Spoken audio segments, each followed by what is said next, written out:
Hello everyone, welcome back to our channel.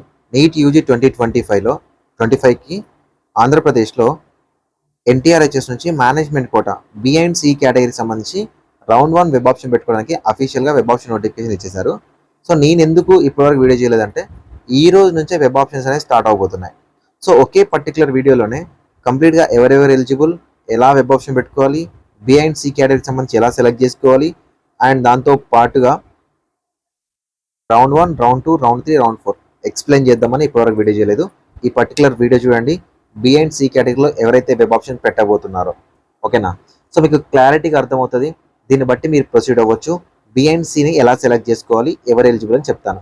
Okay, so వీడియోని like చేయండి, మీ ఫ్రెండ్స్కి share చేయండి. మీరు ఇచ్చే ఒక చిన్న లైక్ నాకు చాలా ఎంకరేజింగ్గా, మోటివేటింగ్గా ఉంటుంది.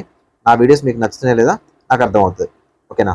సో మీలో ఎవరైనా నాతో మాట్లాడాలి, మెంటర్షిప్లో జాయిన్ అవ్వాలంటే 7893947228 నెంబర్ని సో మీరు వాట్సాప్లో కాంటాక్ట్ అవ్వచ్చు. దాని తర్వాత నా పర్సనల్ నెంబర్ ఇస్తారు, మీరు డైరెక్ట్గా మాట్లాడవచ్చు. వాట్సాప్ గ్రూప్లో అప్డేట్స్ కోసం ఉండొచ్చు. ఇంట్రెస్ట్ ఉంటే జాయిన్ అవ్వండి. ఓకేనా? సో ఈ నోటిఫికేషన్ మేనేజ్మెంట్ కోటాకు సంబంధించి రౌండ్ 1 నోటిఫికేషన్. ఓకేనా?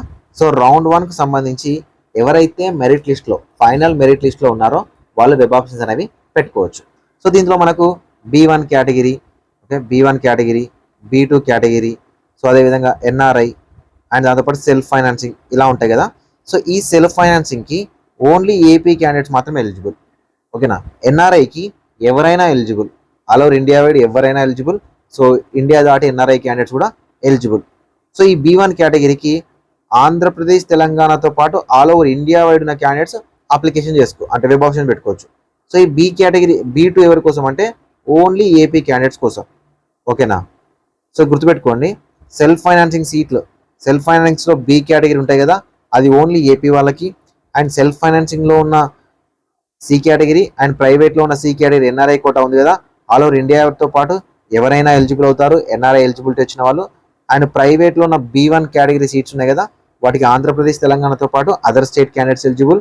అండ్ ప్రైవేట్ కాలేజ్లో ఉన్న B2 సీట్స్ ఉన్నాయి కదా, అవి ఓన్లీ ఏపీ వాళ్ళు మాత్రమే ఎలిజిబుల్ అనమాట. ఓకే, సో ఈ రోజు 3 PM నుంచి 29th 2 PM వరకు మీరు వెబ్ ఆప్షన్స్ అని పెట్టుకోవచ్చు. నాకు తెలిసి అదే రోజు ఈవినింగ్ మీకు రిజల్ట్స్ కూడా డిక్లేర్ అవుతుంది. ఓకే, రిజల్ట్స్ కూడా డిక్లేర్ అవ్వడానికి ఛాన్స్ ఉంది. సో అఫీషియల్ వెబ్సైట్ అయినటువంటి ఎన్టీఆర్హెచ్ఎస్లో మేనేజ్మెంట్ కోటాకు సంబంధించిన అప్లికేషన్ ఏదైతే ఉందో అక్కడికి వెళ్ళి మీరు వెబ్ ఆప్షన్ అనేవి పెట్టుకోవాలి. ఫర్ ఎగ్జాంపుల్ మీకు కనుక బి కేటగిరీ సీట్ అనేది వస్తే, ఓకే, బి కేటగిరీ సీట్ అది సెల్ఫ్ ఫైనాన్సింగ్ అయినా ప్రైవేట్ అయినా వచ్చింది అనుకోండి, 25,100 రూపీస్ అనేది మీరు అలాట్మెంట్ ఫీజ్ అనేది పే చేయాల్సి వస్తుంది. ఓకేనా?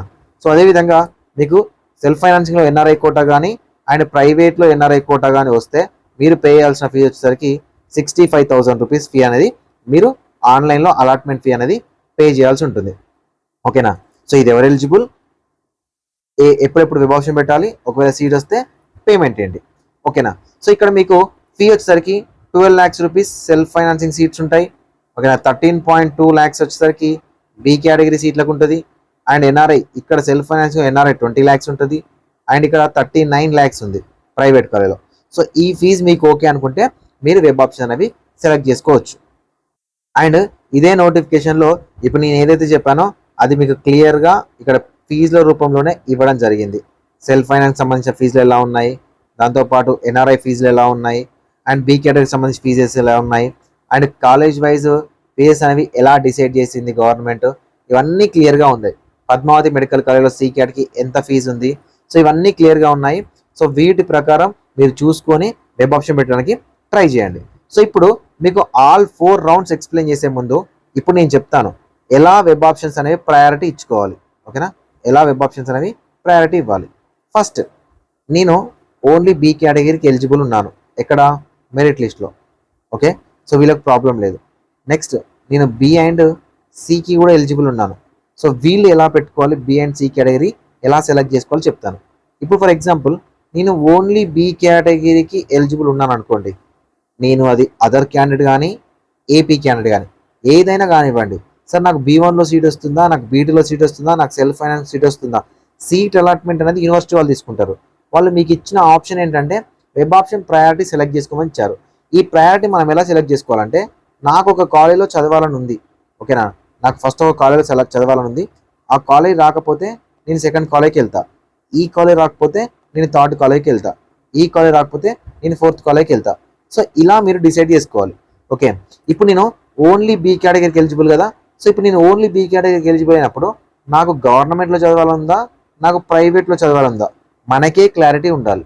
సో మనకే క్లారిటీ ఉన్నప్పుడు మనం పెట్టే వెబ్ ఆప్షన్స్ అనేవి క్లారిటీగా మిస్టేక్స్ లేకుండా ఉంటాయి. ఓకేనా, క్లారిటీగా మిస్టేక్స్ లేకుండా ఉంటాయి. సో ఇప్పుడు నాకు గవర్నమెంట్ కావాలి, అన్ని గవర్నమెంట్ కావాలి, ఏలూరు, రాజమండ్రి, విజయనగరం, మచిలీపట్నం, నంద్యాల కావాలి. ఓకేనా, ఈ 5 గవర్నమెంట్ కాలేజ్ కావాలి, 5 ఆప్షన్ పెట్టేసా. దీని తర్వాత నాకు మిగతా ప్రైవేట్ కాలేజీలు కావాలి, 18 ప్రైవేట్ కాలేజీలు కావాలి, ప్రైవేట్ కాలేజ్ పెట్టేసా. దాని తర్వాత అప్పుడు నాకు పాడేరు కాలేజ్ కావాలి, సో పాడేరు కాలేజ్ కూడా పెట్టేసా.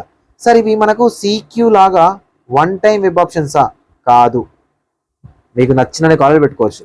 సార్ నాకు 2 కాలేజీలు కావాలి సార్, ఓకే, నాకు 10 కాలేజీలు కావాలి సార్, నాకు 15 కావాలి, నాకు 20 కాలేజీలు కావాలి, ఎన్ని కాలేజీలు ఉంటే అన్ని కాలేజీలు పెట్టుకోండి, మీకు నచ్చినన్ని కాలేజీలు పెట్టుకోండి. సో లిమిటేషన్స్ ఏం లేదు, కాకపోతే ఎవ్రీ రౌండ్కి పెట్టుకోవాల్సి వస్తుంది. ఓకేనా, ఫస్ట్ రౌండ్లో పెట్టిన ఆప్షన్స్ అలానే ఉండవు, ఎవ్రీ రౌండ్కి మార్చుకోవాల్సి వస్తుంది. సో కాబట్టి మీకు ఎన్ని కాలేజీలు కావాలంటే అన్ని కాలేజీలు పెట్టుకోండి. ఒకే కాలేజ్ కావాలి సార్, ఓకే, ఒకే కాలేజ్ పెట్టేసేయండి. 2 కావాలి 2 పెట్టండి, 10 కావాలి 10 పెట్టండి, 12 కావాలి 12 పెట్టండి, మీకు నచ్చినన్ని కాలేజీలు వెబ్ ఆప్షన్ పెట్టుకోండి.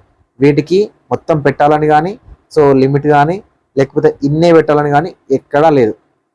ఇక్కడే ఎన్ని కావాలంటే అన్ని వెబ్ ఆప్షన్స్ అనేవి పెట్టుకోవచ్చు. ఓన్లీ బి కేటగిరీకి ఎలిజిబుల్ ఉన్న క్యాండిడేట్స్. ఇప్పుడు సార్ నేను బి అండ్ సి చూస్తున్నాను, నేను ఎలా పెట్టుకోవాలి సార్ అంటే, so first of all B and C చూసే వాళ్ళకి నేను చెప్తుంది ఏంటంటే, ఫస్ట్ బి ట్రై చేయండి, దాని తర్వాతనే సి పెట్టుకోండి. లేదు సార్ నాకు కొన్ని బి 10 కాలేజీలు కావాలి, ఈ 10 కాలేజీలో బి రాకపోతే అప్పుడు నాకు సి కావాలి, అప్పుడు సి స్టార్ట్ చేయండి. ఓకేనా, సో ఎలా పెట్టాలంటే, ఫర్ ఎగ్జాంపుల్ బికి సంబంధించి అన్ని కాలేజీలు పెడుతూ వెళ్ళాలి, బికి సంబంధించి అన్ని కాలేజీలు పెడుతూ వెళ్ళాలి. ఫర్ ఎగ్జాంపుల్ నేను ఎన్ఆర్ఐ చిన్న కాకానితో స్టార్ట్ చేశా, బితో స్టార్ట్ చేసి ఎండ్ విశ్వభారతి వరకు పెట్టేశా. నాకు ఎక్కడ బి వచ్చినా సరిపోతుంది. అప్పుడు నాకు వీటన్నిటిలో బి రాకపోతే నాకు అన్నింటిలో సి కావాలి, మళ్ళీ ఎన్ఆర్ఐ సి స్టార్ట్ చేశా, విశ్వభారతి సి వరకు పెట్టేశా. ఇదొక వర్షన్. ఓకేనా, ఇంకొక వర్షన్ ఏంటంటే, నాకు గవర్నమెంట్ సెల్ఫ్ ఫైనాన్సింగ్ ఉన్నాయి కదా, అందులోనే బి కావాలి, అందులోనే సి కావాలి. సో అందులో బి వచ్చి సి రాకపోతే అప్పుడు నాకు ప్రైవేట్లో బి కావాలి, దాని తర్వాత ప్రైవేట్లోనే సి కావాలి. సో ఇలా పెట్టుకుంటూ వెళ్ళండి వెబ్ ఆప్షన్స్. జాగ్రత్తగా పెట్టడానికి ట్రై చేయండి, ఒక్క చిన్న మిస్టేక్ కూడా చేయకండి. ఎందుకంటే మళ్ళీ పెట్టుకొని సీట్ వచ్చి మేము జాయిన్ అవ్వము, సో దానివల్ల మీరు ఇబ్బంది పడకండి, ఇంకొక క్యాండిడేట్ని ఇబ్బంది పెట్టకండి. సో ఇలా వెబ్ ఆప్షన్ సెలెక్ట్ చేసుకోవాలి. సరే ఇప్పుడు వెబ్ ఆప్షన్ ప్రాసెస్ ఏంటి సార్ అంటే, మనకు మేనేజ్మెంట్ కోటా ఉంది కదా, సో దాంట్లో రిజిస్ట్రేషన్ పేజ్ ఉంది కదా, దాంట్లోకి వెళ్ళి లాగిన్ అవ్వాలి. మీ క్రెడెన్షియల్స్ UG25 MQతో స్టార్ట్ అవుతుంది. లాగిన్ పాస్వర్డ్ ఇచ్చి లాగిన్ అవ్వాలి. లాగిన్ అవుతే టాప్లో సర్వీసెస్ అని ఉంటుంది, అక్కడ మీకు బాటంలో వెబ్ ఆప్షన్స్ అని ఉంటుంది, దాని మీద క్లిక్ చేయండి. దాని మీద క్లిక్ చేసిన వెంటనే లెఫ్ట్ సైడ్లో మొత్తం కాలేజ్ లిస్ట్ వచ్చేస్తుంది. ఓకేనా, సో ఇక్కడ యాడ్ అనే ఆప్షన్ ఉంటుంది, మీ ప్రయారిటీ వైజ్ యాడ్ చేసుకుంటూ వెళ్ళిపోండి. యాడ్ చేసే ముందు ఒక పెన్ పేపర్తో మీ ప్రయారిటీ అనేది రాసుకొని పెట్టుకోండి. ఓకేనా, ఇలా యాడ్ చేస్తూ డైరెక్ట్ సేవ్ మీద క్లిక్ చేస్తే మీ రిజిస్ట్రేషన్ నెంబర్కి OTP వస్తుంది. ఆ OTPని ఎంటర్ చేయగానే ఆటోమేటిక్గా సేవ్ అయిపోయి ప్రింట్ వచ్చేస్తాయి వెబ్ ఆప్షన్స్. ఓకేనా, అవి ప్రింట్ తీసుకొని పెట్టుకోండి. సో ఇప్పుడు సార్ ఒకవేళ నేను సీట్ వచ్చింది, జాయిన్ అవ్వకపోతే ఏంటి, నా పరిస్థితి ఏంటి, అసలు రౌండ్ 1 ఏంటి, రౌండ్ 2 ఏంటి, సో రూల్స్ ఏంటి, రెగ్యులేషన్స్ ఏంటి అనేది నేను చెప్తాను, వినండి. ఇక్కడ గుర్తుపెట్టుకోండి, opting all college is not mandatory అయితే కాదు. ఇప్పుడు మీకు రౌండ్ 1కి సంబంధించి ఎక్స్ప్లెయిన్ చేస్తా. ఓకేనా, రౌండ్ 1కి సంబంధించి నేను వెబ్ ఆప్షన్స్ అనేవి పెట్టాలనుకుంటున్నా. సో వెబ్ ఆప్షన్స్ అనేవి పెట్టేశా. ఓకేనా, వెబ్ ఆప్షన్ అనేవి పెట్టేశా. నాకు కోనసీమ కాలేజ్ వచ్చింది అనుకుందాం. ఓకేనా, నాకు కోనసీమ కాలేజ్ అనేది సీట్ అలాట్మెంట్ జరిగింది. ఇప్పుడు నాకు ఏమనిపిస్తుంది అంటే, రౌండ్ 1 నేను రిపోర్ట్ చేయొద్దు అనుకుంటున్నా. ఓకేనా, ఫస్ట్ గుర్తుపెట్టుకోండి, పెట్టేటప్పుడే మేము సీట్ వస్తే జాయిన్ అవుతాము అనుకున్న కాలేజ్ మాత్రమే పెట్టండి, లేకపోతే వదిలేయండి. ఓకేనా, నాకు రౌండ్ 1లో కోనసీమ అనే కాలేజ్ వచ్చింది. ఇప్పుడు నాకు సీట్ వచ్చిన తర్వాత వద్దనుకుంటున్నాను. వద్దనుకుంటే కాన్సిక్వెన్సెస్ ఏంటి సార్ అంటే, వద్దనుకుంటే మీరు రౌండ్ 2కి ఎలిజిబుల్, రౌండ్ 2కి ఎలిజిబుల్, కానీ ఈ కోనసీమ కాలేజ్ అవుతుందో ఇది మీకు రౌండ్ 2లో పనిచేయదు. సార్ నాకు ఇప్పుడు కోనసీమ కాలేజ్ కావాలి సార్ అంటే అప్పుడు మీకు సీట్ ఇవ్వరు. ఓకేనా. అప్పుడు మీకు సీట్ ఇవ్వరు. మిమ్మల్ని ఎలా చూస్తారంటే నాట్ రిపోర్టెడ్ క్యాండిడేట్స్ కింద కన్సిడర్ చేసి కోనసీమ ఎలిజిబిలిటీ ఇవ్వకుండా మిగతా కాలేజీలకి ఎలిజిబిలిటీ ఇస్తారు. లేదు నాకు సీట్ వచ్చింది, ఓకే నాకు సీట్ వచ్చింది, కోనసీమలో నాకు సీట్ వచ్చింది, వెళ్ళి రిపోర్ట్ చేసిన, ఇప్పుడు నేను రౌండ్ 2కి ఎలిజిబులా? రౌండ్ 2కి ఆబ్వియస్లీ ఎలిజిబుల్. రౌండ్ 2కి మీరు వెబ్ ఆప్షన్ అనేది మళ్ళీ పెట్టాలి. సార్ ఫస్ట్ రౌండ్లో పెట్టినా కదా, నేను ప్రతిసారి వెబ్ ఆప్షన్ పెట్టాలంటే ప్రతిసారి ప్రతి రౌండ్కి వెబ్ ఆప్షన్ అనేది పెట్టాలి. ఓకేనా. సో నెక్స్ట్, ఒకవేళ సో మీకు సీట్ అలాట్మెంట్ అవ్వకపోతే డైరెక్ట్ రౌండ్ 2కి ఎలిజిబుల్, సీట్ అలాట్మెంట్ అవ్వకపోయినా డైరెక్ట్ రౌండ్ 2కి ఎలిజిబుల్. కాకపోతే ఆ పర్టికులర్ కాలేజ్ అవుతుందో ఆ పర్టికులర్ కాలేజ్ అనేది మీకు పనిచేయదు. ఓకేనా. సో దీని తర్వాత మీకు రౌండ్ 1 మీరు జాయిన్ అయిన తర్వాత, ఓకే రౌండ్ 1 అనేది మీరు జాయిన్ అయిన తర్వాత మళ్ళీ మీకు ఒక అవకాశం ఇస్తారు. రౌండ్ 1 సీట్ని మీరు ఫ్రీ ఎగ్జిట్ అవ్వాలనుకుంటున్నారా అని రిజిగ్నేషన్ టైం ఇస్తారు. సో ఈ రిజిగ్నేషన్ మీరు అవ్వాలనుకున్నారు అనుకోండి, మీరు రిజైన్ చేసుకోవచ్చు. రిజైన్ అయిన ప్రతి క్యాండిడేట్ని కూడా మళ్ళీ మిమ్మల్ని నాట్ రిపోర్టెడ్ క్యాండిడేట్ కింద కన్సిడర్ చేసి రౌండ్ 2కి ఎలిజిబిలిటీ అనేది ఇవ్వడం జరుగుతుంది. సో మిమ్మల్ని కన్సిడర్ చేసి ఇవ్వడం జరుగుతుంది. సో నెక్స్ట్ రౌండ్ 2కి సంబంధించి, ఓకేనా, రౌండ్ 2కి సంబంధించి ఎవరైతే ఎలిజిబుల్ అనేది మాట్లాడుకుందామో, రౌండ్ 2కి round 1 joined candidates, round 1 not joined candidates, round 1 join అయ్యి ఫ్రీ ఎగ్జిట్ అయిన క్యాండిడేట్స్, సో రౌండ్ 1లో అసలే సీట్ రాని క్యాండిడేట్స్ అందరు ఎలిజిబుల్. మెరిట్ లిస్ట్లో ఉన్న ఎవరైనా పెట్టుకోవచ్చు. సో మీ వెబ్ ఆప్షన్ పెట్టుకొని అప్గ్రేడేషన్ కోసం వెయిట్ చేయొచ్చు. ఓకేనా. ఫర్ ఎగ్జాంపుల్ నాకు రౌండ్ 1లో ఒక కాలేజ్ వచ్చింది, రౌండ్ 2లో ఇంకొక కాలేజ్ అలాట్ అయింది. రౌండ్ 1 సీట్ అనేది ఆటోమేటిక్ క్యాన్సిల్ అయిపోయి రౌండ్ 2లో ఉండిపోతుంది. సార్ నాకు రౌండ్ 1 మళ్ళీ కావాలంటే కుదరదు. ఓకేనా. నాకు రౌండ్ 1లో సీట్ రాలే, రౌండ్ 2లో ఫ్రెషర్ సీట్ అలాట్ అయింది, వెళ్ళి నేను రిపోర్ట్ చేయాలి, ఖచ్చితంగా రిపోర్ట్ చేయాల్సి ఉంటుంది. ఓకేనా. సో మీరు రౌండ్ 2లో కూడా సీట్ వచ్చింది, మీరు రిపోర్ట్ చేయాల్సిన పని కంపల్సరీ ఉందా అంటే అవసరం లేదు. మీరు రిపోర్ట్ చేయకపోయినా రౌండ్ 3కి ఎలిజిబుల్. కానీ ఆ పర్టికులర్ సీట్ ఏదైతే ఉందో, ఫర్ ఎగ్జాంపుల్ ఫస్ట్ రౌండ్లో కోనసీమ వచ్చింది, సెకండ్ రౌండ్లో కాటూరు వచ్చింది, ఫస్ట్ రౌండ్లో జాయిన్ అవ్వలేదు, సెకండ్ రౌండ్లో జాయిన్ అవ్వలేదు. ఈ 2 కాలేజీలు మాత్రం థర్డ్ రౌండ్లో మీకు ఎలిజిబిలిటీ ఉండదు. రిమైనింగ్ కాలేజీల కోసం మీరు పార్టిసిపేట్ చేయొచ్చు. రౌండ్ 3కి సంబంధించి కూడా మీకు ఎలిజిబిలిటీ ఇస్తారు. ఇక్కడ ఈ పాయింట్ అదే చెప్తుంది అనమాట, మీరు చూసుకోవచ్చు. ఎవరైతే క్యాండిడేట్స్ నాట్ రిపోర్టెడ్ క్యాండిడేట్స్ ఉన్నారో వాళ్ళు allowed to participate in the phase 3 of counseling provided that the candidate has no right to claim earlier allotted seat under phase 1 or phase 2 counseling, and also that particular phase 1 phase 2 not reported seats will not be allowed under phase 3 counseling. ఓకేనా. ఆ particular seats ఏవైతే ఉన్నాయో అవి మీకు eligible అవ్వవు. ఓకేనా. So ఇప్పుడు మీరు రౌండ్ 1 ఆర్ రౌండ్ 2 అయ్యేసరికి మీ దగ్గర ఒక సీట్ ఉందనుకోండి, దాన్ని కూడా రిజైన్ చేసుకోవడానికి మళ్ళీ రిజిగ్నేషన్ నోటిఫికేషన్ ఇస్తారు. సో దాంట్లో కనుక మీరు రిజైన్ చేస్తారనుకోండి, నాట్ రిపోర్టెడ్ కింద మిమ్మల్ని కన్సిడర్ చేస్తారు. ఓకేనా. సో నాట్ రిపోర్టెడ్ కింద కన్సిడర్ చేస్తారు, మిమ్మల్ని రౌండ్ 3కి ఎలిజిబిలిటీ ఇవ్వడం జరుగుతుంది. సో అదేవిధంగా ఓకేనా. ఫర్ ఎగ్జాంపుల్ మీకు రౌండ్ 1లో రౌండ్ 2లో అయ్యేసరికి సీట్ ఉంది, రిజిగ్నేషన్ కూడా ఇవ్వలేదు అనుకోండి, మీరు పార్ట్ ఆఫ్ రౌండ్ 3, ఇంకా మీరు సీట్ రిజైన్ చేయడానికి కానీ సీట్ నుంచి వదిలి వెళ్ళడానికి కానీ అవకాశం అనేది ఉండదు. ఫర్ ఎగ్జాంపుల్ రౌండ్ 2 నుంచి రౌండ్ 3కి అప్గ్రేడ్ అయింది, సార్ ఇప్పుడు నేను సీట్ వదిలేస్తా అంటే వదలనివ్వరు. ఎందుకంటే ఇక్కడ రౌండ్ 3 రూల్ అనేది అప్లై అవుతుంది. సో కాబట్టి ఆల్ ఓవర్ ఇండియా వైడ్ ఇక్కడ పార్టిసిపేషన్ ఉండదు, అదే సీట్లో ఖచ్చితంగా జాయిన్ అవ్వాల్సి ఉంటుంది. అండ్ దాంతోపాటు ఓకేనా. సో దాంతోపాటు మీకు రౌండ్ 3కి సంబంధించి ఎవరైతే పార్టిసిపేట్ చేయాలని అనుకున్నారో 3 lakhs రూపీస్ అనేది అడిషనల్గా సెక్యూరిటీ డిపాజిట్ అనేది పే చేయాల్సి ఉంటుంది. సో ఎవరు సార్ థర్డ్ రౌండ్కి ఎలిజిబుల్ అని మీకు డౌట్ వస్తే, ఓకేనా, థర్డ్ రౌండ్కి ఫైనల్ మెరిట్ లిస్ట్లో ఉన్న ఏ క్యాండిడేట్ అయినా ఎలిజిబుల్.